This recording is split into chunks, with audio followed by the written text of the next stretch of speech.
नमस्कार दोस्तों, आज हम शुरू करने वाले हैं क्लास 11 का चैप्टर नंबर 1 सेट्स का पार्ट 2 वाला वीडियो, क्योंकि we have already covered half of this chapter in our previous video. उस चैप्टर में हम देख चुके हैं कि सेट क्या होता है, सेट को रिप्रेजेंट कितने तरीकों से किया जाता है, that is roster form and set builder form. इसके बाद हम टाइप्स ऑफ सेट्स भी पढ़ चुके हैं, null set, empty set, finite set, infinite set, ये सारे सेट्स भी हम पढ़ चुके हैं और सबसेट की भी बात हम उस वीडियो में कर चुके हैं। आज हम शुरू करेंगे नया topic that is called intervals. तो आइए शुरू करते हैं।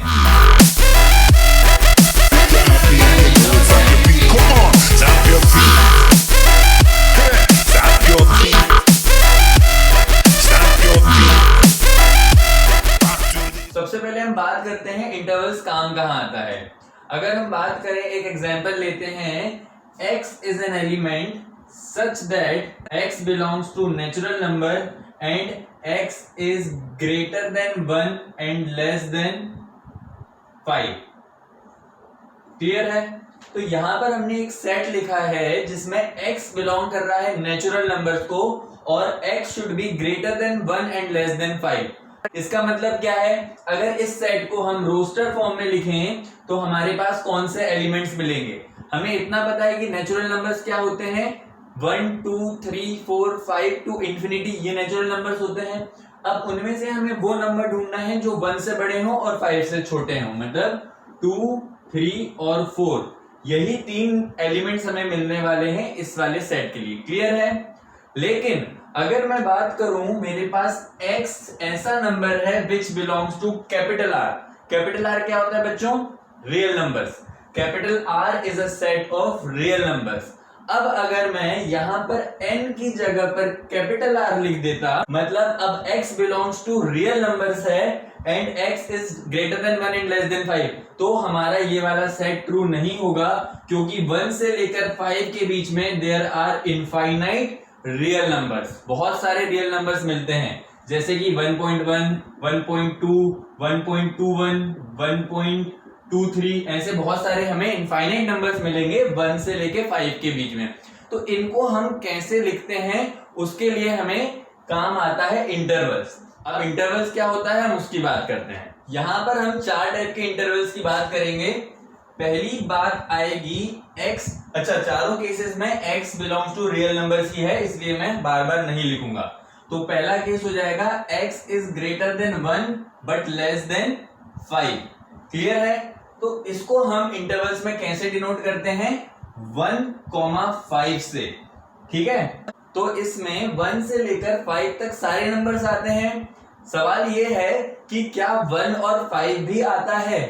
अब क्योंकि यहां पर ग्रेटर देन लिखा है, मतलब x इज ग्रेटर देन 1, तो 1 नहीं होगा, और यहां लिखा है x इज लेस देन 5, तो इसमें 5 भी हम इंक्लूड नहीं करेंगे। तो इस इंटरवल का क्या मतलब है? End points are not included.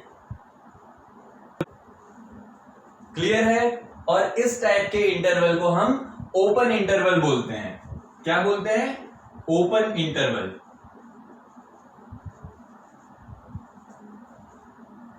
लेकिन अगर मुझे कुछ इस तरीके से दिया होता, x is greater than equal to 1 and less than equal to 5, तो हम इसको कैसे डिनोट करते? यहां पर भी जो हमारे एलिमेंट्स होते हैं वो 1,5 ही होते, मतलब इसमें 1 से लेकर 5 तक के सारे एलिमेंट्स आते हैं। लेकिन सिर्फ अंतर इतना होगा, अब जब हम ब्रैकेट लगाएंगे तो बॉक्स ब्रैकेट लगाएंगे, ना कि राउंड ब्रैकेट। इसका मतलब ये होता है कि एंड पॉइंट्स भी इंक्लूडेड हैं, मतलब 1 से लेकर 5 तक सारे एलिमेंट्स आएंगे और 1 और 5 भी इसमें इंक्लूड होंगे। तो इसमें क्या लिखते हैं हम? End points are included. और इस टाइप के इंटरवल को हम बोलते हैं क्लोज्ड इंटरवल।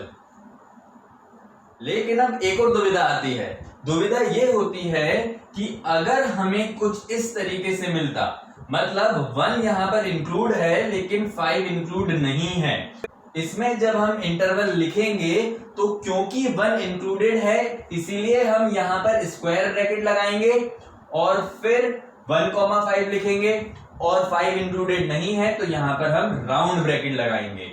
मतलब राउंड ब्रैकेट का मतलब होता है नॉट इंक्लूडेड और स्क्वायर ब्रैकेट का मतलब होता है इंक्लूडेड। तो ये जो टाइप का सेट है ना ही ये पूरी तरीके से ओपन इंटरवल कहलाया और ना ही पूरी तरीके से क्लोज्ड इंटरवल कहलाया, ठीक है। और इसे लिखेंगे किस तरीके से, इसको हम लिखेंगे 1 is included and 5 is not included.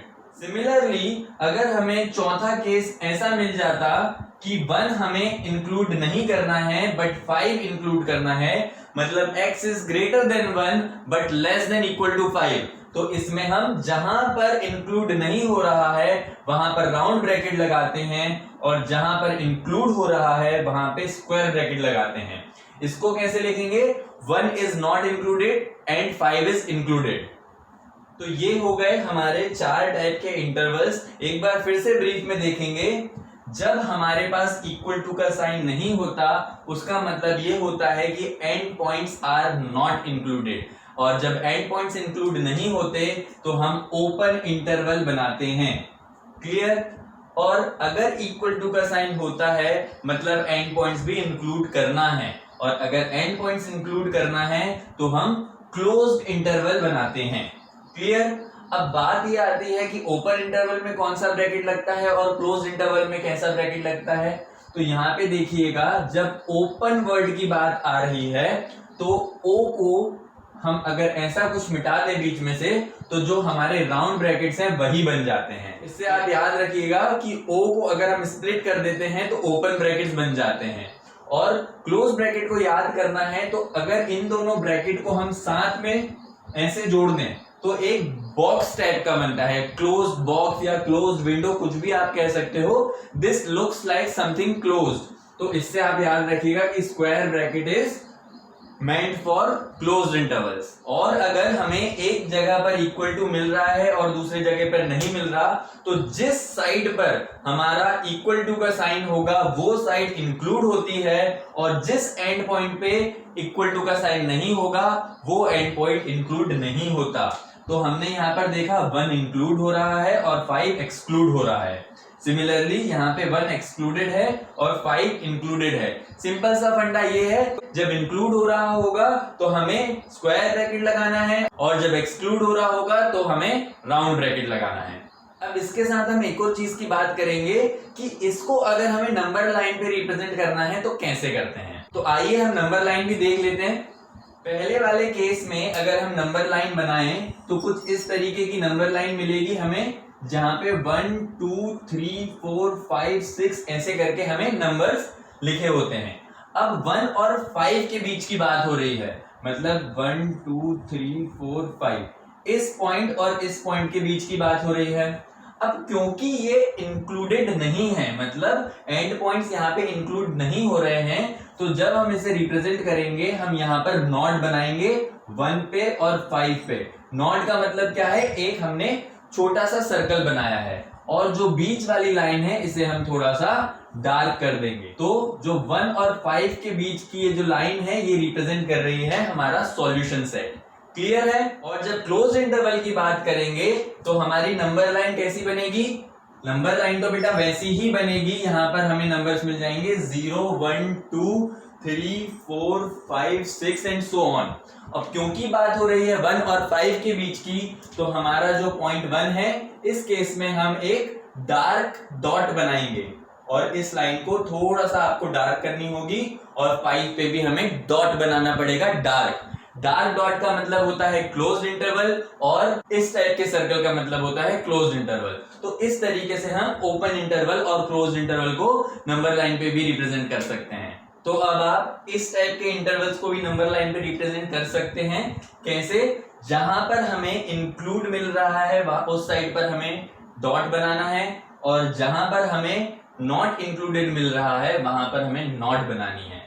तो इस वाले केस में नंबर लाइन कैसे बनेगी, थर्ड वाले केस में हमें नंबर लाइन बनानी है 1 2 3 4 5 नंबर्स देने हैं और उसके बाद 1 क्योंकि इंक्लूडेड है तो यहां पर हम डॉट बनाएंगे और 5 इंक्लूडेड नहीं है तो यहां पर हम नॉट बनाएंगे और इसके बीच की जो लाइन है इसे हमें एक बार डार्क कर देनी होती है so that this will represent the solution set, clear है। अब हम शुरू करेंगे हमारा next topic which is Venn diagram. Venn diagram जो नाम है वो काफी अजीब सा लगता है कई बच्चों को, लेकिन ये नाम एक्चुअली एक मैथमेटिशियन के नाम के ऊपर रखा है जिसका नाम जॉन वेन है। तो आइए अब हम पढ़ते हैं वेन डायग्राम क्या होता है। लेकिन वेन डायग्राम पढ़ने के पहले एक और चीज पता होनी जरूरी है जिसे हम कहते हैं यूनिवर्सल सेट। तो बेटा यूनिवर्सल सेट क्या होता है? It is a set which contains all the elements with respect to a given situation.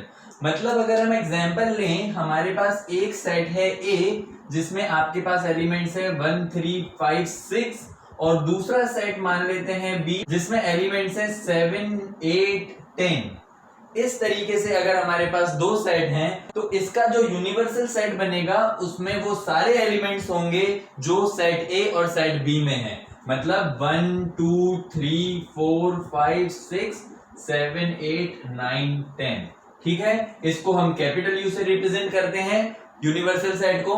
अब इसमें एक कंफ्यूजन और हो सकता है कि बेटा इसमें ए में 1 3 5 6 थे और बी में 7 8 10 थे, लेकिन जब मैंने यूनिवर्सल सेट लिखा तो इसमें 1 से लेके 10 तक के सारे एलिमेंट्स लिखे। तो कहने का मतलब ये है, क्या इन दोनों सेट के एलिमेंट्स यूनिवर्सल सेट में हैं? डेफिनेटली हैं, और कुछ एक्स्ट्रा एलिमेंट्स भी हैं तो भी ये यूनिवर्सल सेट कहलाएगा। अगर इसमें हम कोई एलिमेंट मिस कर देते जो ए और बी में है तो ये यूनिवर्सल सेट नहीं कहलाता, या फिर सिर्फ उतने ही एलिमेंट्स लिखे जो ए और बी में है तो भी ये यूनिवर्सल सेट कहलाएगा। मतलब इसमें 2 नहीं है तो हमने 2 हटा दिया, फिर 4 नहीं है 4 भी हटा दिया, 9 नहीं है 9 भी हटा दिया। अब सारे एलिमेंट्स आ गए हैं इसमें जो कि ए और बी में है और कोई भी एक्स्ट्रा एलिमेंट नहीं है। तो this is also a universal set for set A and B. तो बस इतनी सी बात याद रखनी है कि universal set contains all the elements for a given situation. अब वापस आ जाते हैं हमारे वेन डायग्राम की तरफ। तो Venn diagrams are basically the diagrams जिसमें हम यूनिवर्सल सेट को रेक्टेंगल से डिनोट करते हैं। मतलब ये जो रेक्टेंगल है वो यूनिवर्सल सेट होता है और जो छोटे सेट्स होते हैं उनको हम सर्कल से रिप्रेजेंट करते हैं। मतलब यहाँ पर 2 सर्कल हम बनाएंगे, ये दोनों सर्कल जो हैं वो सेट ए और सेट बी रिप्रेजेंट कर रहे हैं। तो जब हमने यहाँ पे यूनिवर्सल सेट लिखा था 1 2 3 4 5 6 7 8 9 10। अब अगर इस सिचुएशन को हम वेन डायग्राम पे रिप्रेजेंट करना चाहें तो कैसे करेंगे? सेट ए में मेरे पास एलिमेंट्स थे 1 3 5 और 6, तो मैंने सेट ए के अंदर ये एलिमेंट्स लिख दिए और सेट बी के अंदर थे 7 8 और 10, तो हमने सेट बी के अंदर वो एलिमेंट्स लिख दिए। बचे हुए एलिमेंट जो यूनिवर्सल सेट में थे वो बाहर आ जाएंगे 2 4 और 9। तो इस तरीके से हम किसी भी सिचुएशन को वेन डायग्राम पे रिप्रेजेंट कर सकते हैं। लेकिन जो बेसिक यूज होता है वेन डायग्राम का वो काम आता है ऑपरेशंस ऑन सेट्स पढ़ने के लिए। अभी तक हमने ऑपरेशन ऑन सेट्स नहीं पढ़ा है तो टेंशन मत लीजिए, अब जो हमारा नेक्स्ट टॉपिक है उसमें हम ऑपरेशन ऑन सेट्स ही पढ़ने वाले हैं। अब यहाँ पे जो ऑपरेशन वर्ड का मतलब है वो बेसिकली मैथमेटिकल ऑपरेशंस हैं। जैसे कि जब हम नंबर्स की बात करते थे 2 और 5 या कोई भी 2 नंबर, तो उसमें 4 टाइप के ऑपरेशंस हम करते थे, एडिशन, सब्सट्रैक्शन, मल्टीप्लिकेशन या फिर डिवीजन। ये 4 बेसिक ऑपरेशंस होते थे नंबर्स के केस में, और यहाँ पर 3 बेसिक ऑपरेशंस होते हैं in case of sets which are called union, intersection and difference of the 2 sets. अब हम पढ़ेंगे यूनियन ऑफ द सेट क्या होता है। यहाँ पे हम एग्जांपल ले रहे हैं, 2 सेट लिए मैंने, set A is 1 2 3 4 5 and set B ले लिया हमने 4 5 6 7 और 8। अगर हमें इन दोनों सेट का यूनियन निकालना है तो सबसे पहले मैं ये बता दूं, यूनियन को हम रिप्रेजेंट करते हैं कुछ इस तरीके से, ए यूनियन बी। तो ए यूनियन बी हम कैसे निकालेंगे? जैसे कि यूनियन वर्ड का मतलब ही होता है यूनियन, मतलब कंबाइन। तो ए यूनियन बी का मतलब होता है सेट ए और सेट बी के एलिमेंट्स को हमें कंबाइन करके लिखना है। मतलब सारे ही एलिमेंट्स लिखना है जो सेट ए और सेट बी में है। सेट ए के एलिमेंट्स हमने लिख दिए पहले। अब जब सेट बी के एलिमेंट्स हम लिखेंगे तो हमें ये दिख रहा है कि ये जो 2 एलिमेंट्स हैं 4 और 5 ये बेसिकली रिपीट हो रहे हैं। क्योंकि हम सेट की बात कर रहे हैं तो हम पहले भी पढ़ चुके हैं कि सेट में हम एलिमेंट्स को रिपीट नहीं करते, इसीलिए बचे हुए एलिमेंट्स मैंने यहाँ लिख दिए 6 7 और 8। So this is the operation of union, मतलब हमने यहाँ पर ए यूनियन बी निकाल दिया है। अब अगर हम इसी सिचुएशन को वेन डायग्राम पे रिप्रेजेंट करना चाहें तो वो भी हम देख लेते हैं। हमने अभी देखा था कि जब भी हम वेन डायग्राम की बात करते हैं तो सबसे पहले हमें रेक्टेंगल में यूनिवर्सल सेट बनाना होता है। अब यहाँ पर दो सेट हैं, ए और बी। क्या ए और बी में कुछ एलिमेंट्स कॉमन है? डेफिनेटली कॉमन है। तो अब यहाँ पे ध्यान से देखेंगे हम, ए और बी में जो एलिमेंट्स है वो हम यहाँ लिख देंगे 1 2 3 4 5, है ना। और यहाँ पर है 4 5 6 7 और 8, और 4 और जो 5 जो है वो कॉमन है। क्लियर है? तो ए यूनियन बी जो है उसमें सेट ए और सेट बी के सारे एलिमेंट्स आते हैं। अगर हम इसको वेन डायग्राम से रिप्रेजेंट करें तो जो एरिया शेड कर रहा हूं मैं, वो एरिया हमारे लिए ए यूनियन बी है। मतलब यूनियन का जो वेन डायग्राम होगा उसमें दो सेट्स जो सर्कल से रिप्रेजेंट किए जाते हैं उनको हमें पूरे शेड करने होंगे। मतलब पूरा सेट ए और पूरा सेट बी हमारे लिए ए यूनियन बी कहलाता है। अब हम पढ़ेंगे प्रॉपर्टीज ऑफ यूनियन। तो सबसे पहली जो प्रॉपर्टी होती है वो होता है कॉम्यूटेटिव लॉ। कॉम्यूटेटिव लॉ कहता है A union B is always equal to B union A. मतलब हम ए यूनियन बी करें या बी यूनियन ए करें, जो रिजल्ट मिलेगा वो सेम ही होगा। And the second law is associative law. Associative law कहता है कि A union B union C, मतलब अगर हमारे पास तीन सेट हैं तो उनको हम किसी भी ऑर्डर में सॉल्व कर सकते हैं। मतलब पहले ए और बी का यूनियन निकाल के फिर सी के साथ यूनियन निकालें, या फिर पहले बी और सी का यूनियन निकाल के बाद में ए के साथ यूनियन निकालें, जो रिजल्ट मिलेगा वो सेम ही मिलेगा। Next law is identity law. Identity law या लॉ ऑफ फाई भी बोलते हैं। फाई मतलब नल सेट। तो ये क्या कहता है? A union phi is always equal to A. मतलब हम किसी भी सेट का यूनियन अगर नल सेट के साथ निकालेंगे तो हमें वही सेट मिलेगा। A union with null set is equal to A. And the next law is idempotent law. This was identity law, और जो नेक्स्ट पढ़ रहे हैं वो है आइडेम्पोटेंट लॉ। आइडेम्पोटेंट लॉ कहता है कि अगर हम किसी सेट का यूनियन उसी सेट के साथ निकालें तो हमें वही सेट मिलेगा। मतलब A union A will give me that very set A. And the last law is union law.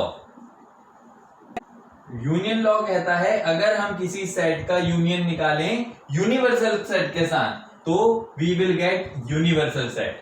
मतलब set A union with universal set is equal to universal set. Clear है? तो ये हो गई प्रॉपर्टीज ऑफ यूनियन। आगे हम पढ़ेंगे हमारा next operation which is intersection. यहाँ पर हम फिर से दो एग्जांपल्स लेंगे। सपोजिंगली हमने एग्जांपल लिए 1 2 3 4 5 और दूसरा सेट हमने लिया 4 5 6 7 8। मतलब ये वही एग्जांपल है जो अभी हमने यूनियन के केस में देखा था। अब इस केस में अगर हमें इंटरसेक्शन निकालना है तो पहली चीज तो इंटरसेक्शन को हम रिप्रेजेंट करते हैं उल्टे यू से। क्लियर है? A intersection B. तो ए इंटरसेक्शन बी क्या होता है? ए इंटरसेक्शन बी का मतलब होता है common elements in set A and set B. हमें सिर्फ वो एलिमेंट्स देखना है जो सेट ए और सेट बी में कॉमन है। तो क्या सेट ए और सेट बी में कुछ एलिमेंट्स कॉमन है? डेफिनेटली 4 जो है वो दोनों सेट में है, and similarly 5 is also in the both set. तो A intersection will be equal to 4, 5। Clear हो गया? तो यूनिवर्सल में हम सारे एलिमेंट्स लिखते हैं और इंटरसेक्शन में हम सिर्फ कॉमन एलिमेंट्स लिखते हैं। तो इसी तरीके से अगर हम इसका वेन डायग्राम देखना चाहें तो सबसे पहले हम यूनिवर्सल सेट रिप्रेजेंट करेंगे रेक्टेंगल से, और सेट ए और सेट बी को रिप्रेजेंट करेंगे सर्कल से। और क्योंकि इसमें सिर्फ कॉमन एलिमेंट्स आते हैं तो जो सर्कल्स का कॉमन एरिया होगा that area will be shaded, और हम उसी को ए इंटरसेक्शन बी बोलेंगे। मतलब ये जो शेडेड रीजन है वो ए इंटरसेक्शन बी है। क्लियर हो गया इतना? तो अब हम पढ़ते हैं प्रॉपर्टीज ऑफ इंटरसेक्शन। अब हो सकता है कभी आपको ऐसी सिचुएशन मिल जाए जब आपके पास ए और बी में कोई भी एलिमेंट कॉमन ना हो।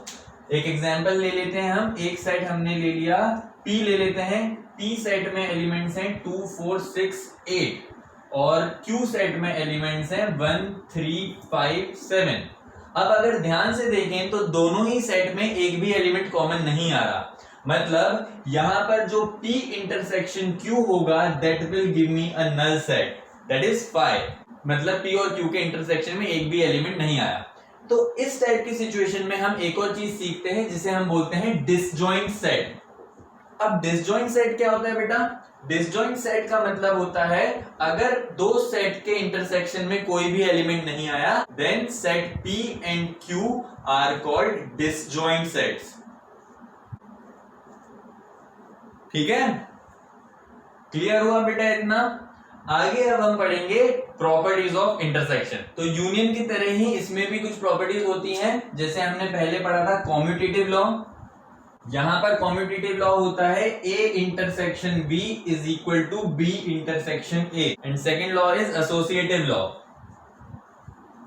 एसोसिएटिव लॉ होता है A intersection B intersection C, हम किसी भी ऑर्डर में करें हमें रिजल्ट सेम मिलता है। मतलब अगर हम पहले दो का इंटरसेक्शन करके रिजल्ट को C के साथ इंटरसेक्शन निकालें या फिर आखिरी के दो का इंटरसेक्शन निकालने के बाद जो रिजल्ट आएगा उसको A के साथ इंटरसेक्शन निकालें, तो हमें दोनों ही केस में रिजल्ट सेम ही मिलेगा, ऑर्डर मैटर नहीं करता।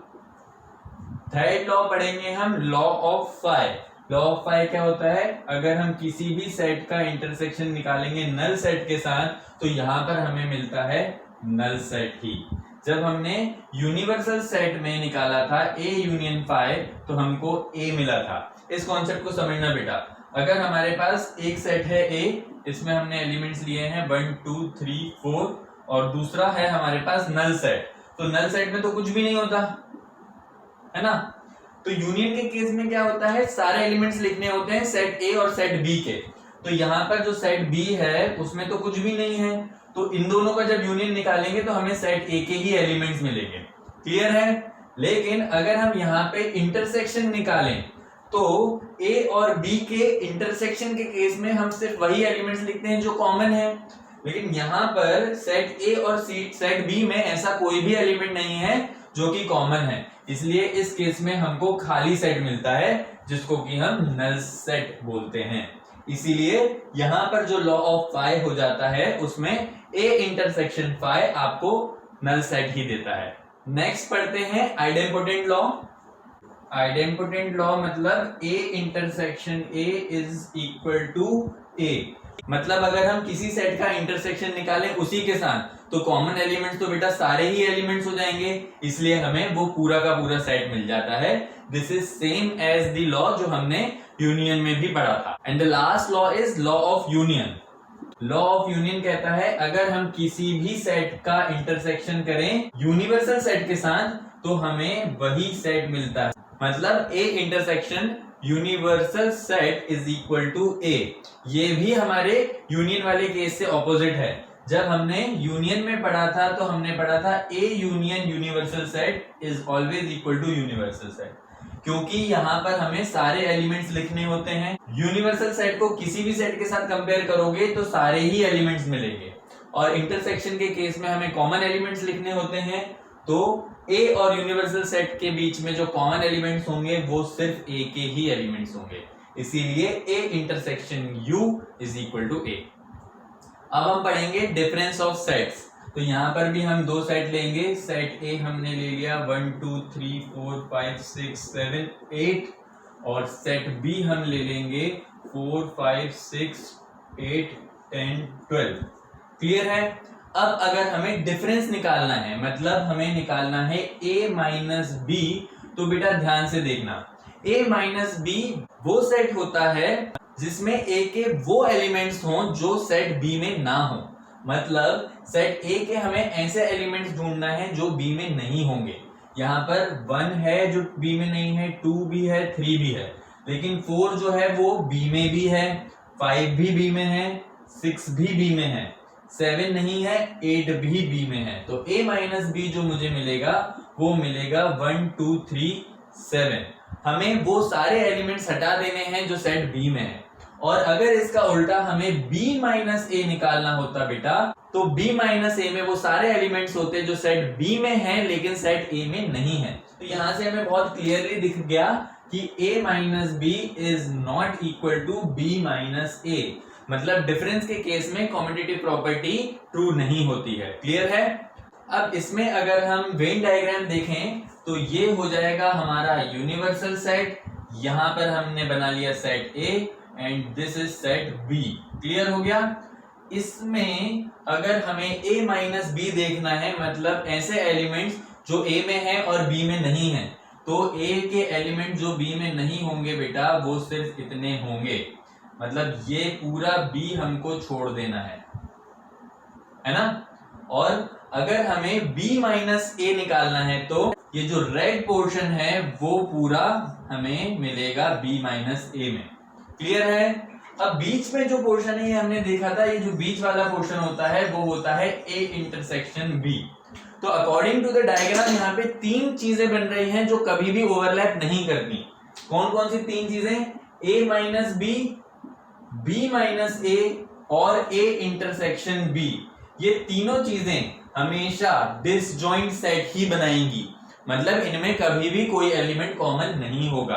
आप देख लीजिए, ऐसा कोई भी एलिमेंट नहीं मिलेगा आपको जो A माइनस बी में हो और B माइनस A में भी हो।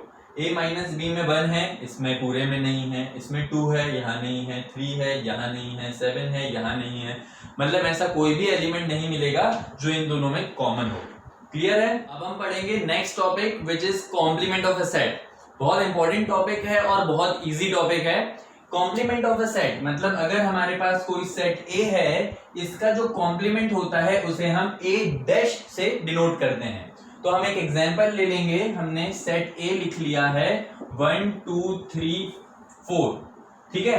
अब इसका कॉम्प्लीमेंट क्या होगा? इसके कॉम्प्लीमेंट निकालने के लिए हमें यूनिवर्सल सेट भी देखना पड़ेगा।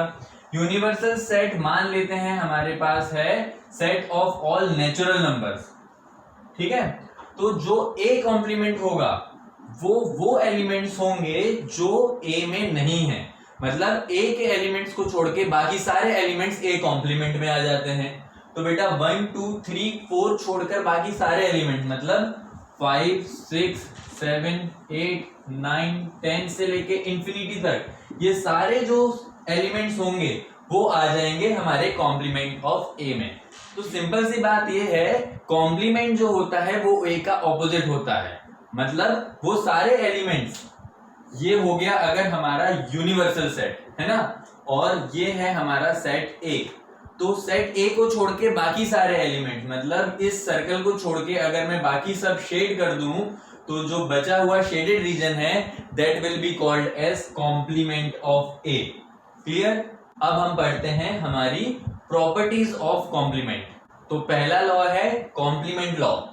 ये लॉ कहता है A यूनियन A डैश, मतलब हम किसी सेट का यूनियन निकालें उसके कॉम्प्लीमेंट के साथ तो हमको यूनिवर्सल सेट मिलेगा। यहां पर U जो है वो यूनिवर्सल सेट है।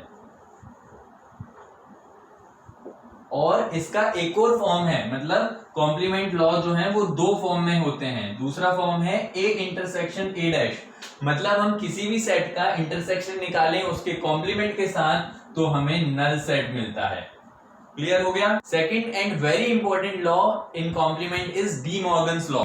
This law says A union B complement, मतलब अगर हम दो सेट के यूनियन निकाल के उसका कॉम्प्लीमेंट निकालें तो that will be same as A complement intersection B complement, या फिर अगर हम A इंटरसेक्शन B का कॉम्प्लीमेंट निकालें तो that will be equal to A complement union B complement. मतलब यहां जो बीच वाला साइन होता है वो दोनों ही केस में रिवर्स हो रहा है। यहां पे यूनियन की जगह इंटरसेक्शन आ गया और यहां इंटरसेक्शन की जगह यूनियन आ गया। Now third law is double complementation. इसमें हमें मिलता है अगर हम किसी कॉम्प्लीमेंट का फिर से कॉम्प्लीमेंट निकालें, मतलब कॉम्प्लीमेंट ऑफ A कॉम्प्लीमेंट, तो हमें ओरिजिनल सेट मिल जाता है, ठीक है। और लास्ट जो हमारा लॉ है वो कहता है फाई सेट का कॉम्प्लीमेंट हमेशा यूनिवर्सल सेट होता है और यूनिवर्सल सेट का कॉम्प्लीमेंट हमेशा नल सेट होता है। तो ये थे हमारे लॉज ऑफ कॉम्प्लीमेंट।